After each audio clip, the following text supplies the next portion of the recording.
Мен Бақытжан Мәдинас, Мәшһүр Жүсіп Көпейұлы. Наурыз тілегі. Біреуім екеу болып мал қосылды, қорама жүз лақ қозы толды. Ызғарлы қысымыздан суық кетіп, аспаннан күн күлімдеп шырай қонды. Ұзамай қар да кетер, жаз да болар, сай-сала күрілдесіп суға толар. Бөленіп жер-жеміске мұң құлпырып, шалғынға көкорайлы ауыл қонар. Жаз исі бүгін келді, жан жайланды, кешегі көрген бейнет артта қалды.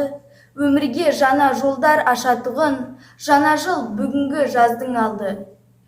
Қатын тұр, көженді ішіп асынды сал, келейін түске шейін мен жайып мал. Жаңа жыл шілде күні өмір басы, тойынсын бүгінгі күн жас балалар.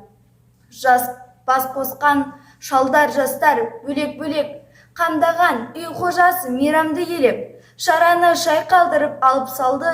Шалдардан енді бұған бата керек. Ақсақал, елай, әумин батанды бер, көгерсін көкірегінде ең кіші ел. Бір малын келер жылға екеу қылып, кәсіпкер жұмылмаған қалмасын ер. Береке күннен күнге таса берсін, кедейдің үстемдігі аса берсін. Құдайдан не бергенің қайырлы боп, ел өрлеп ілгері аяқ баса берсін. Назарларыңызға рахмет.